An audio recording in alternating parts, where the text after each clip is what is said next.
He reached for the crown, one hand, just a little closer, just enough to show he thought he could. And the guard moved, not fast, not loud, just one step, one command, "Step back, sir!" That's all it took. Trump turned red, called it disrespect, said the guard worked for him too. And King Charles? He agreed.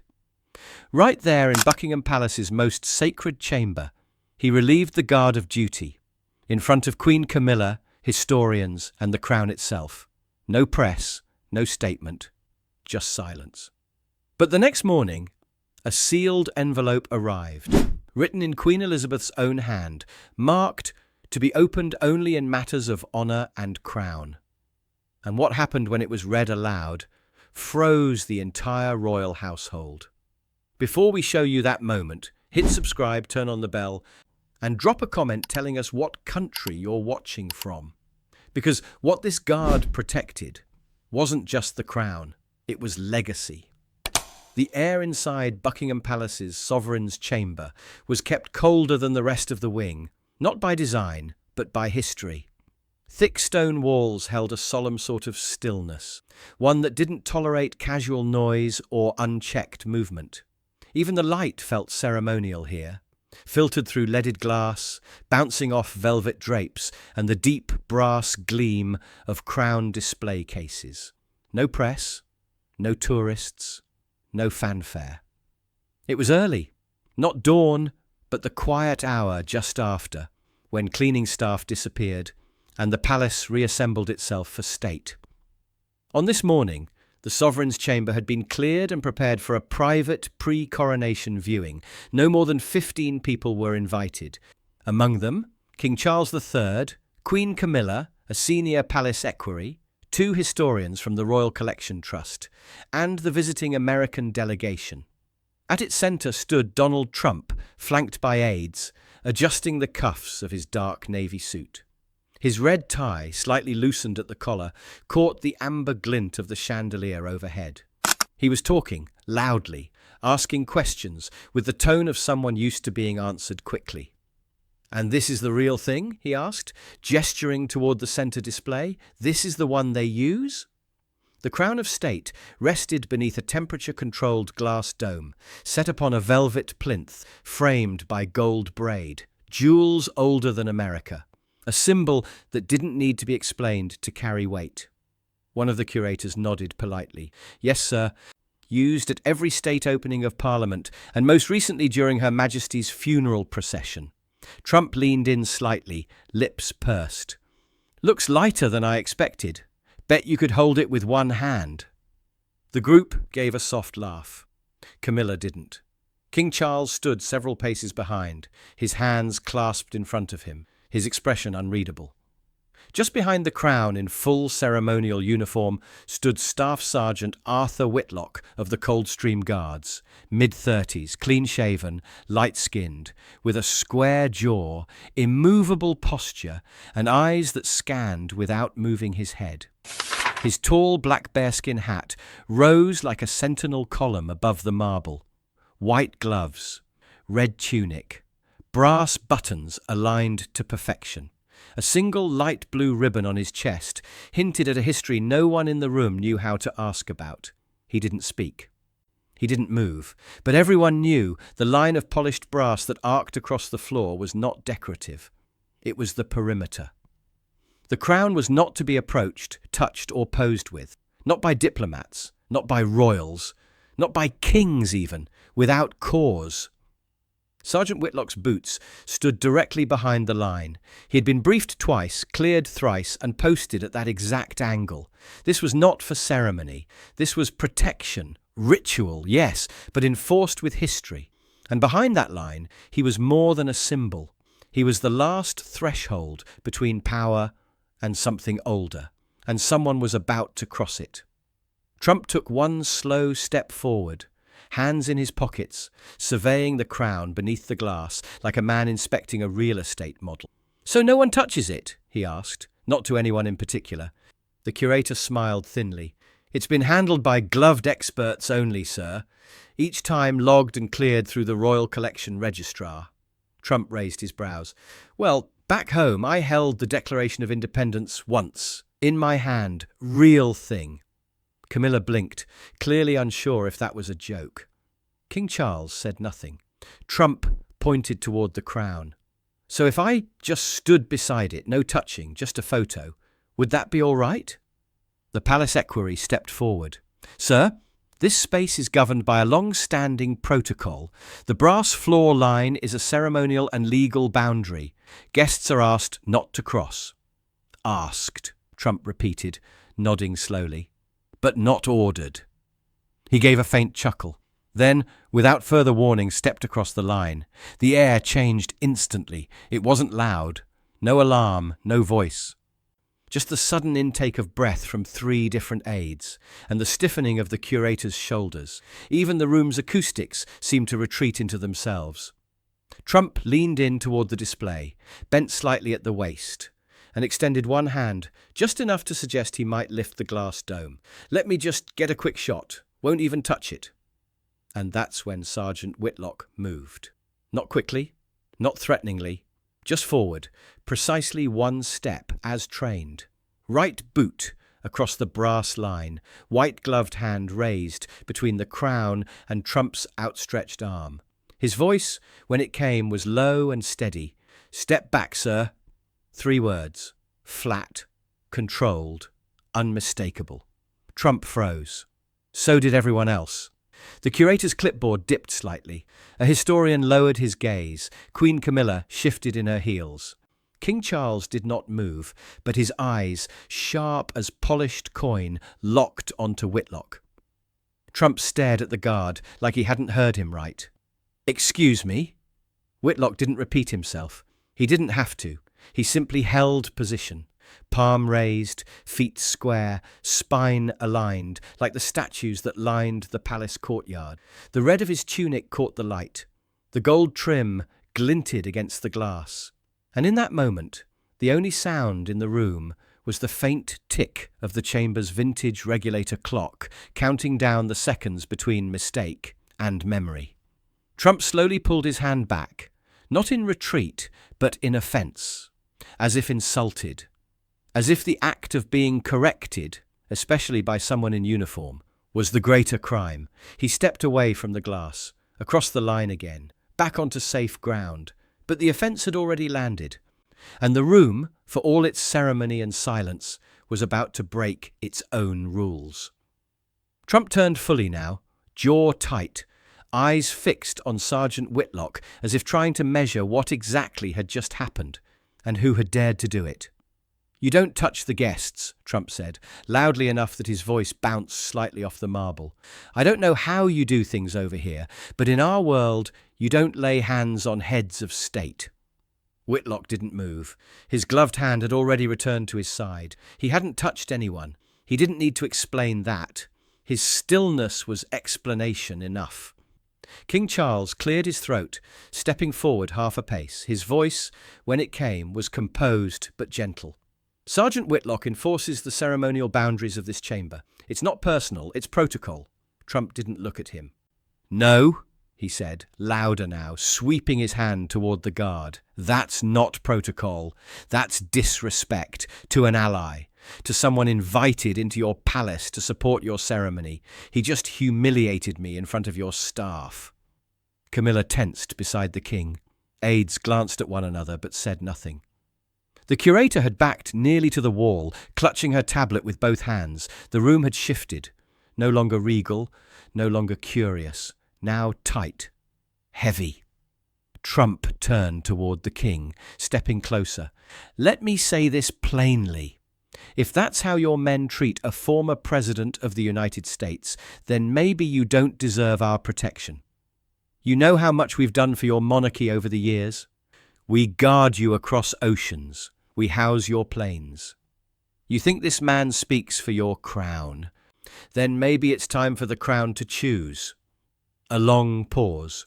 King Charles's face remained neutral, but his fingers flexed once behind his back, an unconscious gesture, the kind his mother had trained out of him long ago. Only today, it returned. Trump didn't stop. I want him removed. Now. If you want to avoid headlines about a diplomatic insult before your coronation, you'll do it fast. Trust me." The words sat in the air like a bad smell.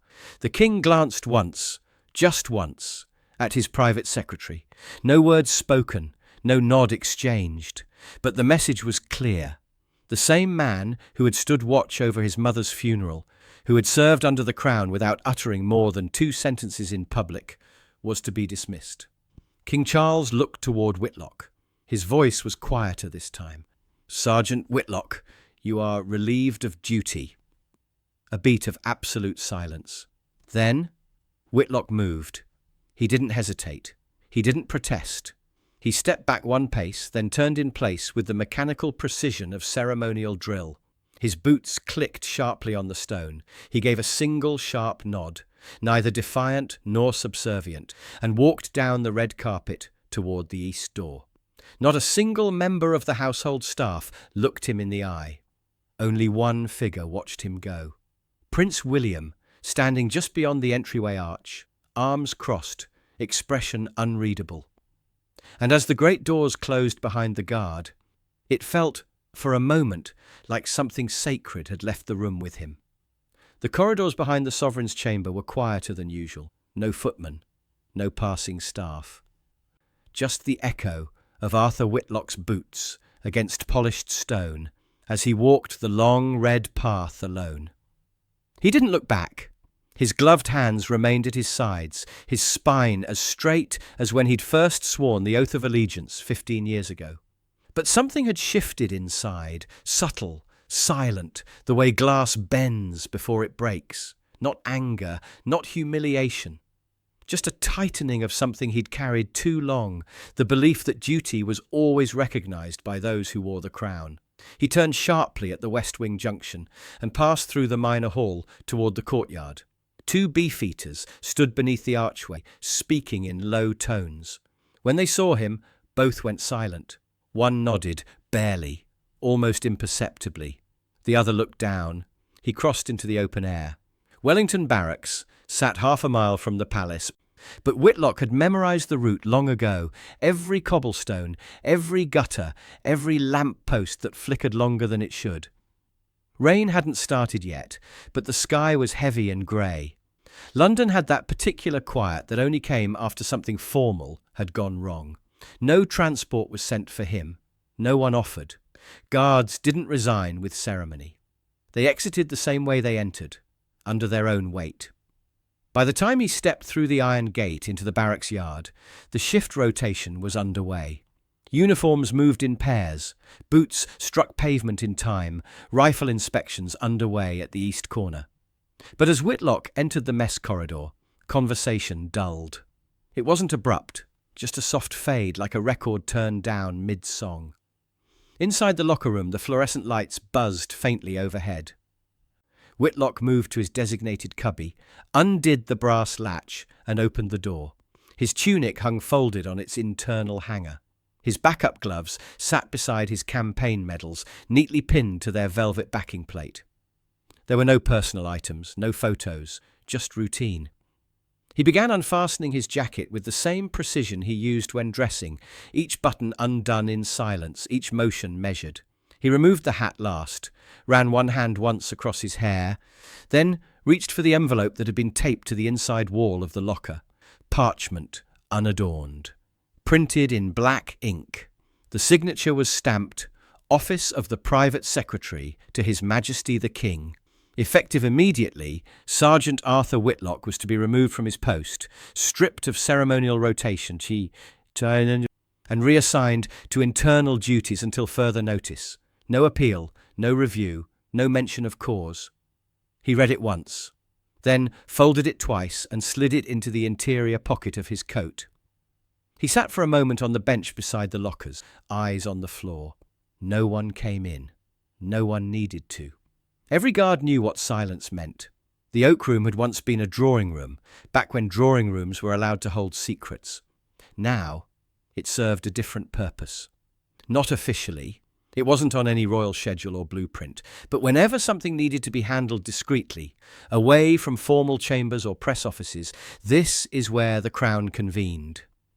It was just after 8. The drapes were drawn halfway, letting in cold morning light that turned the carved panelling a dull gold.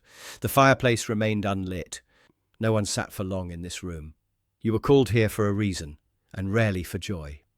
5 people stood inside, King Charles at the head of the long walnut table, his frame still tired from the previous day's rehearsal. Queen Camilla to his right, flipping slowly through the previous day's incident report, not reading, just turning. The Lord Chamberlain stood near the fireplace, arms behind his back. The private secretary scribbled into a leather-bound pad with a fountain pen that looked older than any of them. And on the far side of the room, hands clasped behind his back, stood Donald Trump. He didn't speak. Not yet. His expression was neutral, tight-lipped, upright, composed. A small white teacup rested on a side tray beside him, untouched. The morning meeting had been called to finalize language around the dismissal. No press release, of course, but the Americans would need a line, something to convey mutual respect without admitting fault. The phrase, incident involving perimeter protocol, was being tested. King Charles looked drained. He hadn't slept, not from guilt, but from weight. Not all decisions feel royal in the moment. Then came the knock, 2 short taps, then the door creaked open. A palace archivist entered. Elderly, understated, dressed in a charcoal cardigan and black slacks, with wire-framed glasses and a clipboard tucked under one arm. She didn't address the room. She addressed the king directly. "Your Majesty," she said quietly. "This arrived by special instruction. It was placed in the royal archives under Her late Majesty's hand, sealed with Balmoral wax. The designation reads, 'To be opened only in matters of honour and crown.'" She stepped forward and laid a cream envelope on the table. It was unmistakable. The seal was deep blue, not red. The Queen's Balmoral seal, used only 3 times during her reign. The room went still. Camilla's hand froze on the incident report. The Lord Chamberlain took half a step closer, then stopped himself. Even Trump, who had remained statuesque all morning, glanced toward the envelope, curious, maybe even wary. King Charles stared at it for a long moment. He reached forward, slowly, and broke the wax. Inside was a single page of heavy parchment, written in Queen Elizabeth's steady, unmistakable cursive. No preamble, no address. He read the first line to himself, eyes narrowing, then aloud, just above a whisper. "I write this for a day I hope never comes."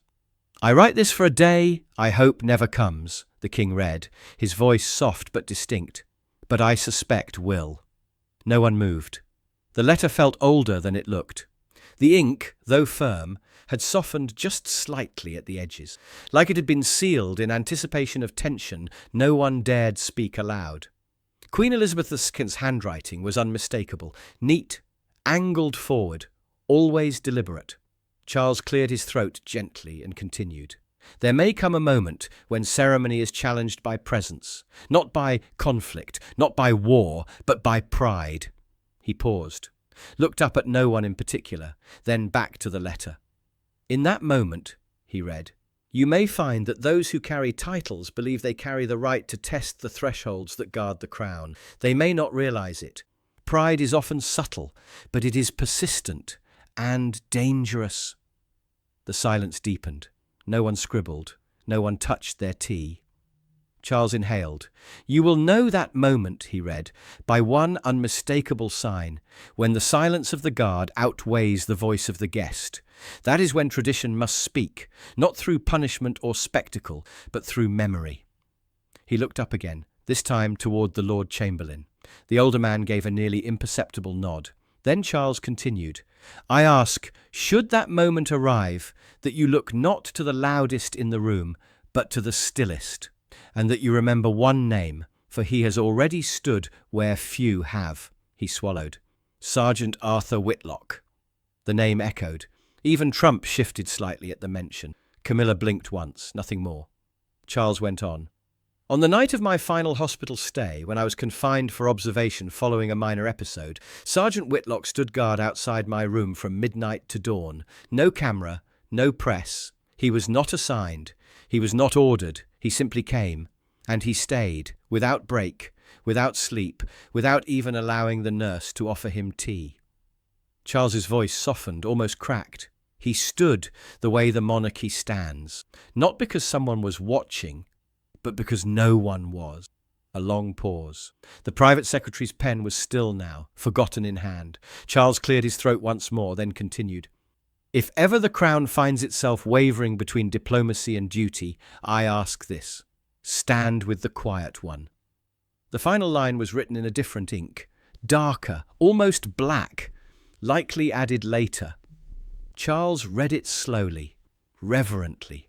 Let the guard remain at his post, even when power forgets why it built the palace around him. The room remained still after the words ended, as if someone might object, but no one dared. Charles folded the letter once, carefully, and returned it to the envelope. No commentary, no verdict. Trump remained silent, arms crossed now, no longer at ease. Camilla glanced toward the fireplace, unreadable. It was Prince William who finally spoke. She wrote it for today. Charles didn't look at him, but his nod was enough. The Lord Chamberlain stepped forward. Your Majesty, shall I summon the guard? Charles shook his head. No, he said quietly. We won't summon him. Another pause. He will return of his own accord, because that is what guards do.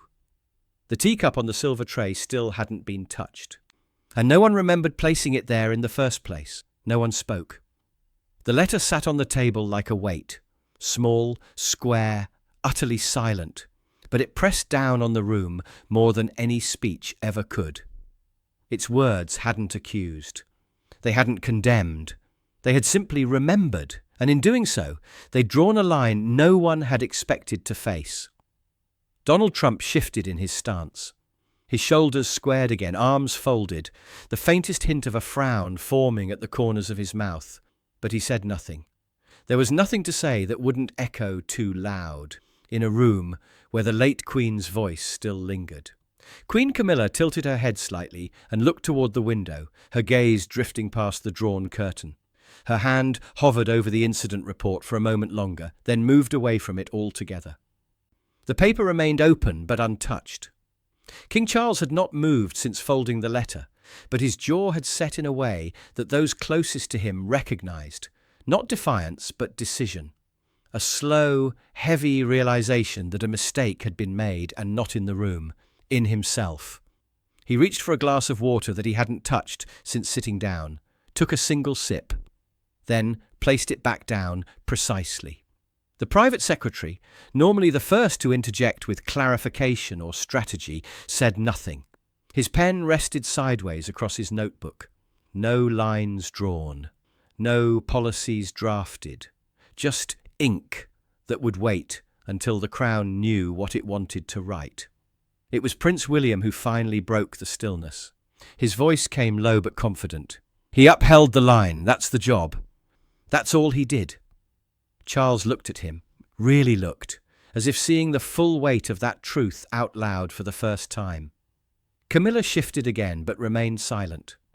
Then the king spoke, quiet, but without hesitation. Let no guard be dismissed for upholding the line that protects the crown.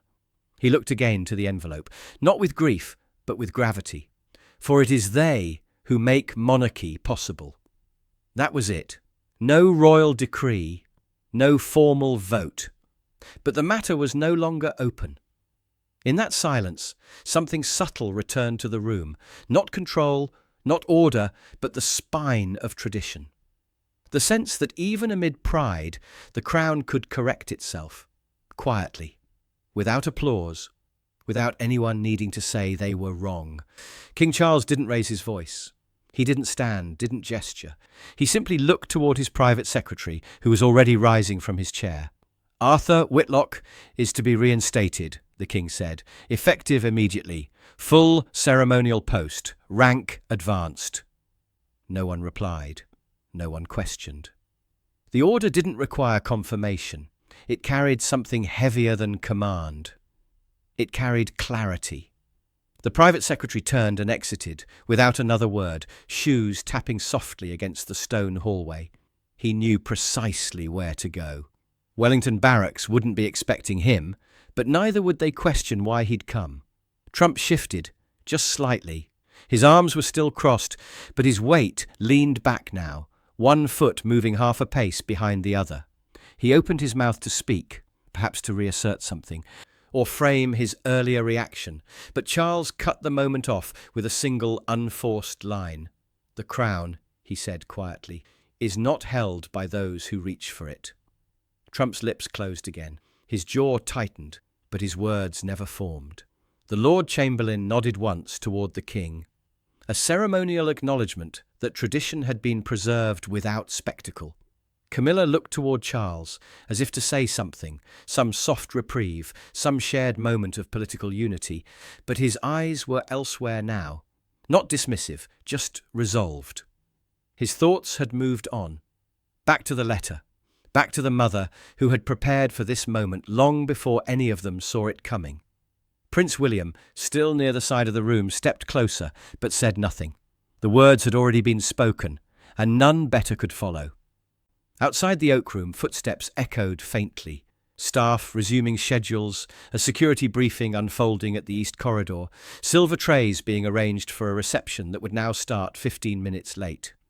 But inside, there was no rush. The king leaned forward and returned the letter to its envelope, folding the flap down gently. Across the room, the Queen's teacup remained untouched. No applause marked the decision. No celebration. That wasn't how restoration worked in palaces like this.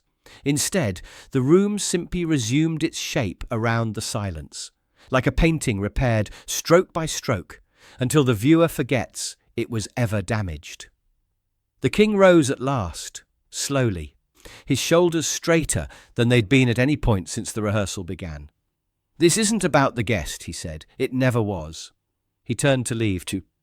Camilla followed. Trump remained behind, watching the king's figure disappear into the corridor without so much as a backward glance. And in that moment, for just a second, he looked not offended, but alone. The corridors of Buckingham Palace had a way of erasing noise. Even when staff bustled or heels clicked on stone, the air seemed to absorb it, as if the palace itself enforced silence. But that morning, as Sergeant Arthur Whitlock walked the long gallery toward the sovereign's chamber, no one made a sound. He was in full dress uniform, red tunic, polished buttons, white gloves, perfectly fitted. His tall black bearskin hat sat square on his head. The light blue ribbon for valour still visible beneath his left shoulder strap, but now joined by a silver insignia, a subtle promotion quietly issued and quietly worn. He didn't walk with defiance, not with pride, just with the steady rhythm of someone returning to a place he never should have left. Two palace aides paused at the edge of the corridor as he passed. One instinctively bowed her head.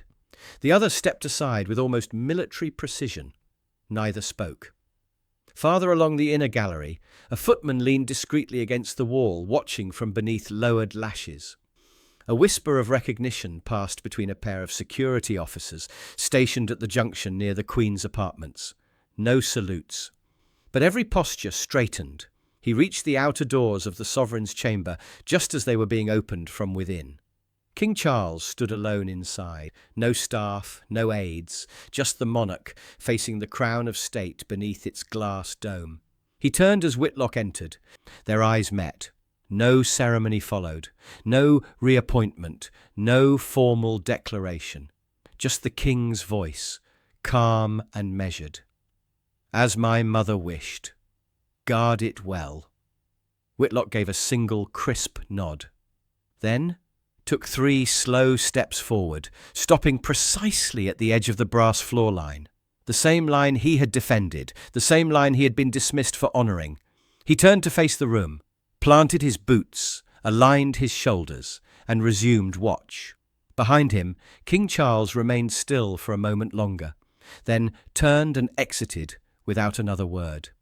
The chamber returned to stillness. Outside, the palace hummed back to life. Early lunch prep, press clearances, security patrols. But within the sovereign's chamber, time seemed to pause.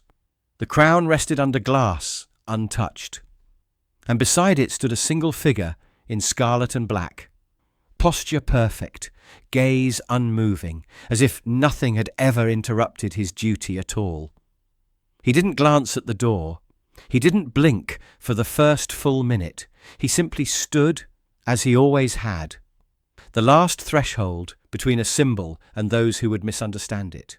Should a king ever remove a guard for doing his job, even in front of foreign guests?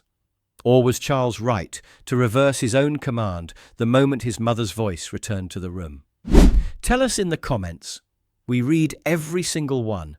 And if you believe a royal guard's duty should never bow to politics, hit that like button, subscribe and tap the bell icon so you never miss these stories. Share this with someone who still thinks the guard just stands still, because today he stood taller than ever. And if you're still watching, that means you're one of us now. Our next Royal Guard story is already on your screen. Watch that one next, and we'll see you tomorrow, same time, same place, with another story you won't believe is true. Until then, stay sharp.